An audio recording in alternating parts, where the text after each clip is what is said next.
I know this feeling, and I know it very, very well, where you're like, damn, I let him down and he did lie to me and I should break up with him, but I don't know if I want to. Hello, you guys, and welcome back to my channel. It is your girl, Simone Nicole here.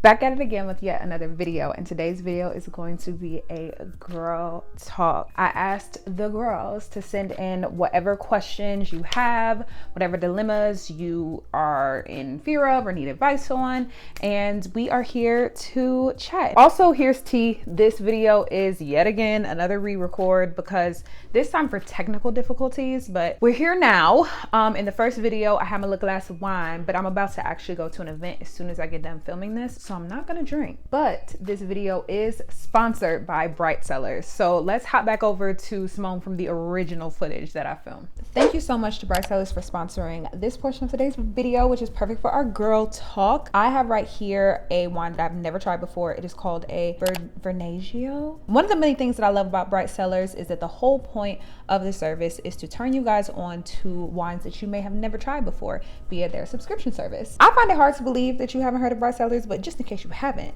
Bright Cellars is a wine subscription service that you can get customized bottles to your taste and your specific taste palette delivered straight to your door. I got 6 different wines to try in my box for this video. They also include what the wine pairs well with on the different cards associated with the different bottles of wine that you get in your package. So you're getting variety, you are getting education, you are getting quality wines.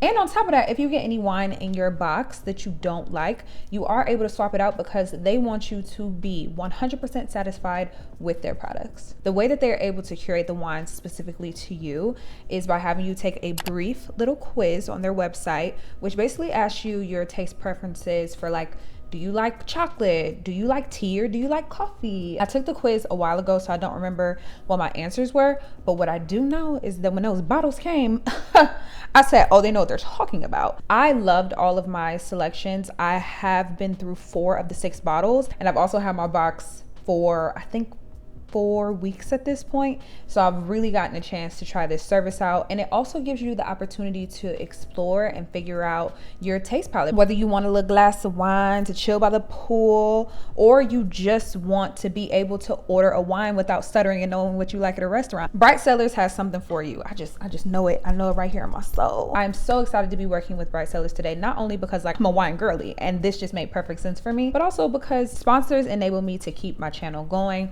So big shout out to Bright Cellars, and big shout out to y'all. And if y'all would like to try Bright Cellars for yourself, you know that I have a little discount code linked in my description box. Thank you again to Bright Cellars for giving my followers their first 6 bottle subscription box, usually $150 plus, for just $55. Click the link in the description to take the quiz and get started today. And let's get straight into this girl talk. Okay, so let's get into some of the things that you asked me. I asked on all of my platforms. If you are not following me across all socials, then make sure you do. They're always linked down in my description box. First question. I got a lot of questions surrounding friendships, actually. Someone asked, how do you drop a friend? How do you make new friends? And even someone asked about being in, like, 3-person friendships that don't feel equal, and, like, how do you deal with that? It has been a journey for me myself, and I wanted to address the whole friendship thing because I didn't want to ignore it because I got so many questions about it. But the reason why I haven't even made content surrounding friendship or, like, a video surrounding friendship is because I'm still trying to work it out myself. You know what I'm saying? I'm a person that is really not good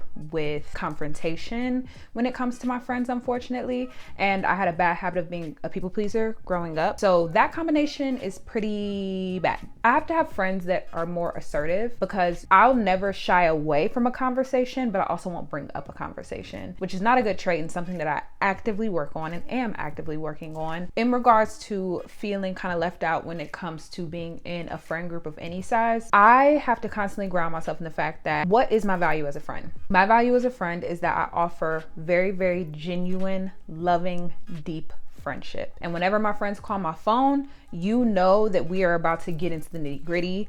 I'm not going to judge you. I'm going to be a sounding board for you. And that is my value to my friends. However, I am not a friend that you can call every single day just to talk about any minor inconvenience. Like, we're not going to sit on FaceTime for hours. That's not me, because I genuinely just don't have the capacity to, especially with how much I work. If my friend needs that and needs that part of them fulfilled, I'm totally okay with them getting it from another friend because it doesn't take away from what I can give them as a friend, you know? And I feel like often when we're threatened or we feel left out, it's because it feels like I'm gonna get replaced. But when you are so sure of yourself and what you have to offer as a friend, you don't really get threatened and you don't really get self-conscious because you're like, that's their friend for that particular reason, and I am also their friend. Do you know what I'm saying? All that to say, friendship is, it's a lot. It's something that I am still growing and working in, but it's so important to have friends. There's nothing more rewarding than having your girlfriends.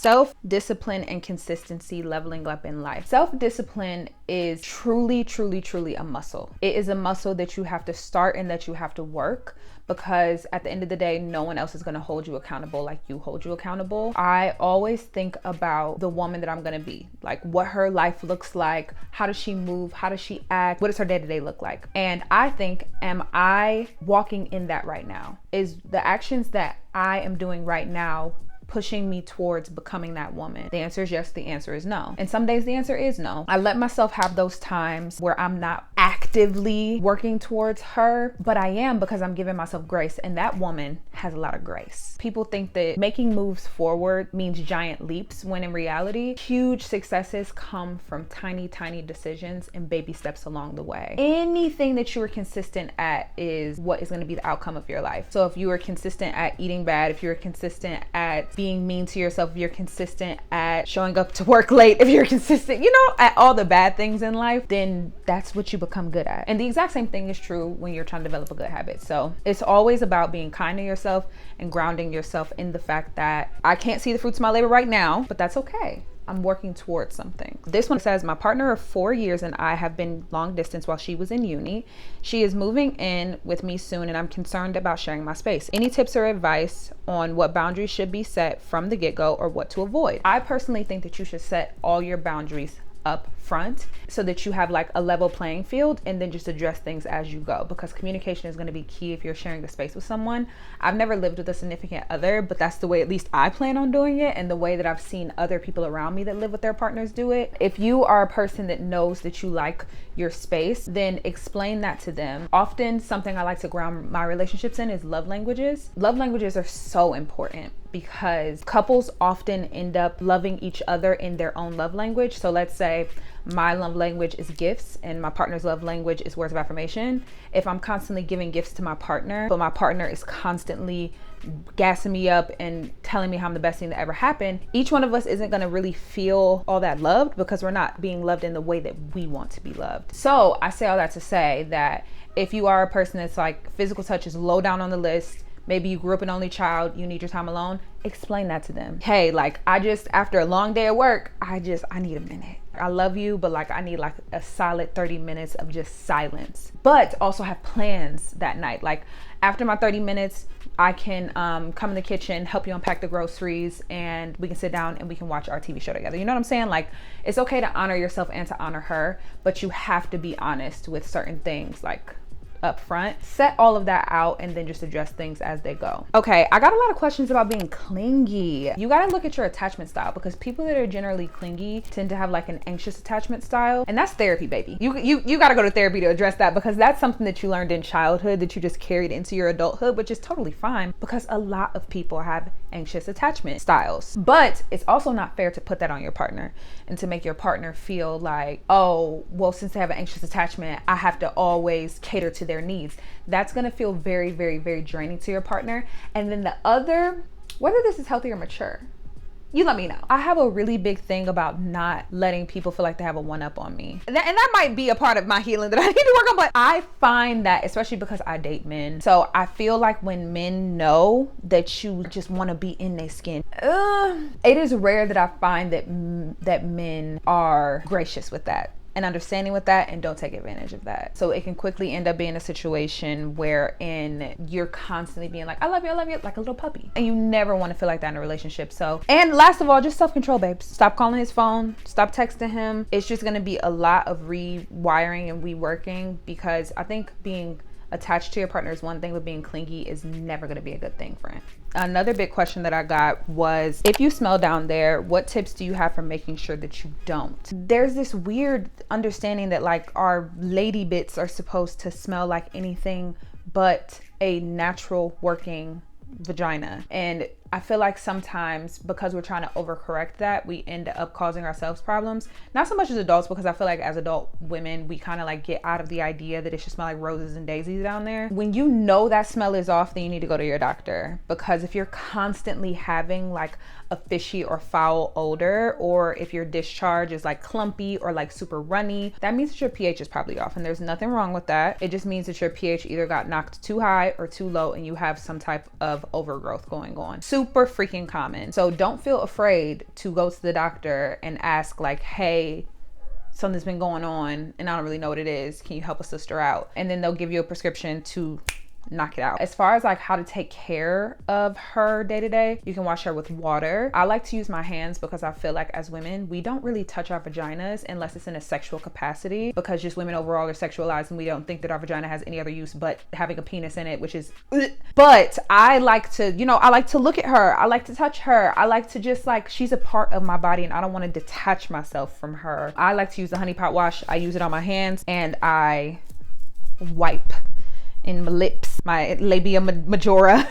And then I hit my booty crack with some little Castile soap, and that's about it. I keep it really nice, simple down there. Don't do much. She doesn't need much. And if a man has anything to say about how your vagina doesn't smell like roses, he better be so lucky that he's even invited to the party. He better say nothing but num delicioso. If he has anything else to say, dead him. He's out. Bye. Okay, this one I feel like is really relevant because I'm actually about to go to an event. How do you boost your self-confidence and stop comparing yourself to others? Also, how do you keep yourself confident and love yourself when you are in the same room or vicinity with beautiful ladies? One thing about me, I love being around beautiful women. But also, I think that I have a different experience because I come from a very, very positive background of women. I grew up with my sisters. There was never actually men around us. I think I actually struggle with platonic relationships with men more than women. It is rare that I feel like I meet a woman and her energy is actually very bad, but I also chalk that up to you are what you attract. I'm a good person, so I attract good people. Because of that, I don't really have any preconceived notions about women the way that I hear other women talk about other women online. Like, I never walk into a room and think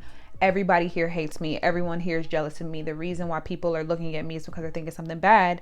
I think that the reason why they're looking at me is because I'm a bad bitch, and bad bitches like looking at bad. You know what I'm saying? Like, I never take anything personally, and even if they are saying something bad, why should I worry my pretty little head about it? Because if you have something bad to say about me, it says a lot more about you. I'm not really concerned about the opinions of others that are willing to judge my look simply and solely based on this. Like, hell no, your opinion is on the ground to me. You know what I'm saying? I take care to show up to places and environments like that my most confident self by doing my hair the way that I love, by doing my makeup the way that I love, by putting on an outfit that makes me feel good, because that means that I'm radiating energy about myself. I feel good about myself. I'm not self-conscious about the way that I look at all because I dressed intentionally. I did my makeup intentionally. So all I have to do is be here with the woman that I am with. Also, compliment other people. Do you understand how much it means to somebody to just hear that they look good, or just to hear something positive from another woman and mean it? Figure out something that you like about that woman and you compliment her on it. Stop thinking so much about yourself when you are in these situations, because no one cares about you. I've said it before, I'll say it again. No one cares about you as much as you care about you. When you are walking into a room, who are you thinking about? You. You're thinking about, I'm looking at my hair, looking at my outfit. What do you think everybody else is doing? And if they take the time to actually look at you and tear you down, we already addressed that at the beginning of this question. Like, boo, tomato, tomato, tomato. Why do you care? Why do you care at all about what they have to say? Radiate good energy and I guarantee you that you will get it back. Ooh, how to get into dating in your 20s if you ever have. So I have a lot of experience with dating. In my heyday, I was going on a new date every single day of the week. I was definitely one of those girls, because why not? I'm young. I was gonna say I'm only gonna be this pretty once, but I'm actually gonna be this pretty my entire life. But anyways, I utilize dating apps to date because I work from home and I do not be going out to the clubs, to the bars, all like that. So I'm not really gonna meet people when I am out. So if I actually want to have quality interactions with people, I'm gonna have to do it via dating apps. I actually had a show dedicated to online dating, so I have a very strong opinion about it and have a lot of experience with helping people make successful dating profiles so that they can get the type of partners that they desire. desire. One of my biggest tips is that you need to tailor your profile to the type of man that you want to attract. So even though you might have a bunch of pictures going out to the club with your girls, with your pussy hanging out, if you don't want a fast money club dude, then don't post that on your socials. If you want a partner that's like way more outdoorsy, then girl, you need to go on a hike and take a picture. I'm not saying change who you are. I'm saying, damn, this is gonna sound really crass, but you are a product and you have to advertise yourself to the person that you are selling to. And also take these men at their first word. If they're not trying to take you out on a date for your first date and they just wanna come over and chill, no. If they slide into your DMs with an emoji, immediate no. They don't want to put any effort into this. Look out for red flags at the very, very top of the interaction and keep it pushing. That's the whole point of online dating. And last but not least, I think you should just be intentional about what you want. Let them know if you want to be in a long-term relationship, let them know that that's what you're looking for. If you don't, let them know that's what you're looking for. Okay. I have been struggling to find the right relationships for me, and that goes for friendships and romantic relationships. Any advice? So you are what you attract. If you find that you are often attracting the wrong men and the wrong friendships, you have to start within, because I did the exact same thing. I'm not saying this to be judgy. Remember, this big sis time.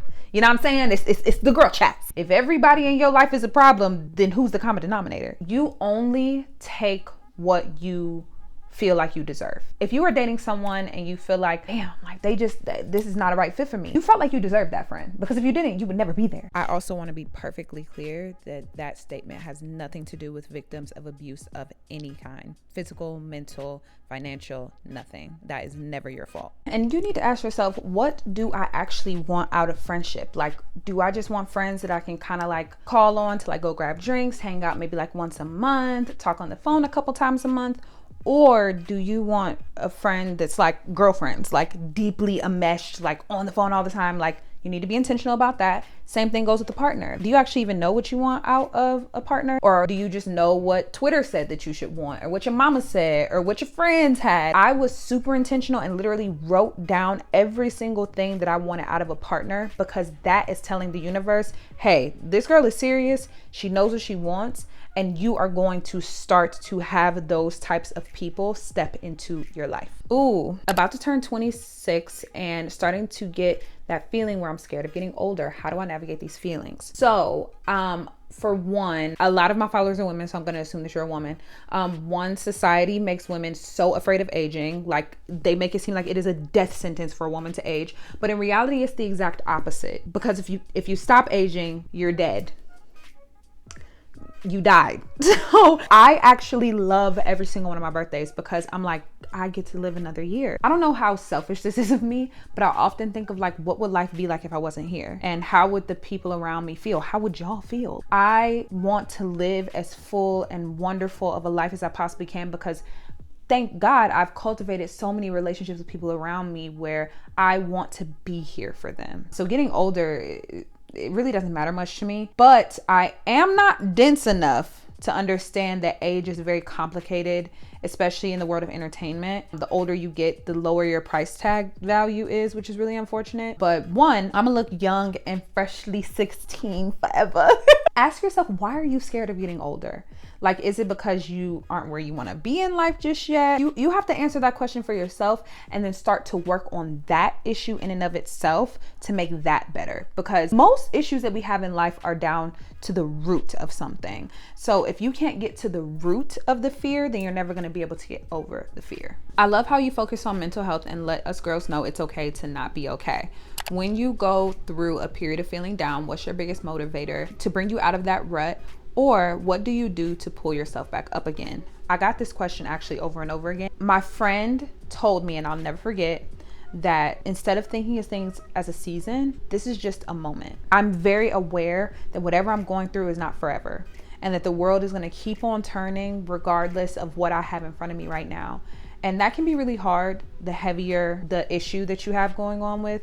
But I am so grounded in the fact that it will not be bad always. It can't be, because I've had so many good, genuinely good moments in my life that no devil, no weapons formed against me will make me think that this low is a forever. I have the privilege of having my brain to think like that because I know that the element of depression is like that constant conviction that it'll never get better. So I really feel for people that like genuinely your brain chemistry won't let you think any differently. But if you have the capacity to, always remind yourself that this is just a moment. And that's why earlier on in the conversation I was talking about habits. When you just build habits into your schedule, things that are like non-negotiable, like washing my ass is a non-negotiable, working to keep the lights on is a non-negotiable, showing up week over week, day after day for you guys is a non-negotiable. For the most part, y'all know, y'all have seen me like take breaks when needed. You implement habits so that even when you're down, you are still showing up at the minimum. Editing Simone popping in here again. You can also look at doing the bare minimum as a favor to your future self, because if you've ever gotten in a rut and gotten yourself so deep in a bad place that when you finally are in a good place, you've let your life fall apart around you and it makes you not even want to try again. You avoid that by doing the bare minimum to keep yourself afloat so that when you do feel better, you don't have that anxiety. Oh, this is really sweet. You're such a force on YouTube, such an audacious young woman. How do you manage to stay disciplined? I think I touched on this earlier, but I wanted to read this off because I'm thinking of something additional I wanted to add to discipline. You're never going to be able to accomplish anything if you don't have a really strong why. You need to figure out why you want the things that you want, why you want the life that you want. Because if you've never gotten down to that, then you're gonna find it really hard to stay motivated towards whatever you want. My why, I forget where I heard this quote from. If you want to find your purpose, look in your pain. And that was a quote by Brandon Marshall. He's a football player. That hit me here because my purpose of making it big in entertainment is not so much to do with the fact that I just want to be known. It's more so that entertainment is one of the most well-respected, biggest platforms you can have, especially here in the US, being an entertainer. And I want to show young women that look like me, particularly dark-skinned young women, that you can do whatever you want. Don't let nobody tell you no. Don't let nobody stop you. You are beautiful. You are worthy. That is deeply tied to some of the most traumatic pains that I've had in my life. Because of that, I don't run out of gas. Even in the worst moments, even in the down moments, when I pull up my comment section and I see y'all saying like, you have made me into a better woman, you made me more confident. I've always thought I was ugly my whole life because of my skin tone, and you are making me see how beautiful and worthy I am. I take care of myself more now. That puts gas in my tank, period, because it's so deeply tied to my pain. And that's why I feel like there's even beauty in those low moments, because that low will bring you so much purpose. Yeah, that's what I would say. That's why my discipline is the way that it is, because I have a very strong why. Oh, child. Hey, Simone. I recently just found out my boyfriend has a child and he has been lying to me about it. We've been together for 8 months. I know he loves me, but I'm doubtful because it's a very big lie. My dilemma is that I kind of want to forgive him, but I'm scared of judgment from my friends. I'm the kind of person who always says they'll never forgive cheating or lying of any kind. For context, I don't have a child. I know this feeling, and I know it very well, where you're like, damn, I let him down and he did lie to me and I should break up with him, but I don't know if I want to. I know this is much easier said than done. I think that this is a deal breaker. I don't think that this is something that your relationship can come back from, because it's very layered. Why are you lying about your child? That means that you're not a present father. You're not a good father. And if anything should happen and y'all two were to get pregnant, please do not dilute yourself into thinking that you will be any different from the woman that came before you. A lot of the times, men's past action is a really good indicator for their future actions, especially if they haven't really done anything that shows a lot of growth. And the fact that he was willing to lie to you for 8 straight months makes me really feel like he hasn't had a lot of growth and evolution as a person. And not just that, if he lied about something that big, such as a whole human being that he went in half on, I'm gonna say that he will lie about other things as well. And I understand you don't want to break up with him because it's hard, it's painful. Your brain's inclination is to keep us from hurt, to keep us from pain. So you're gonna figure out every single way as to why you don't want to do it. But at the end of the day, friend, I'm telling you, if you forgive him for this, you are setting the standard for the rest of your relationship. You are letting him know that it is okay to lie. You are letting him know that you don't have strong boundaries. And even though it doesn't feel like that in the moment, that's what it is. You teach people how to treat you. And if you let that man off, friend, it's gonna get worse. Break up with him. Love you deep. I'll be here. I'm always be here. If that ain't gonna be here. I'm always be here. We here, you know what I'm saying? Okay, so I'm gonna make that the last question for today. I hope that you guys enjoyed this girl chat. We definitely got to do this again, especially with that last question, because that last question actually brings up what I actually want to start to get into, because this one was a lot more like girly things advice, you know what I'm saying? But I want to get into the situations, like what y'all got going on, what y'all need me to just tell y'all the truth about this y'all friends not gonna tell y'all. Let me know if you want to add to any of the situations or commentary that I had. Please do so down below. But remember, we are not judging each other. Pop down in the comments, support your fellow girlies, and that is going to be it for today. I love you guys so much. I am running off to an event, a House of CB event. I just love y'all so much, because if it weren't for y'all, I would not have half the opportunities that I have. And I just love y'all. I'll see y'all next week. Bye guys.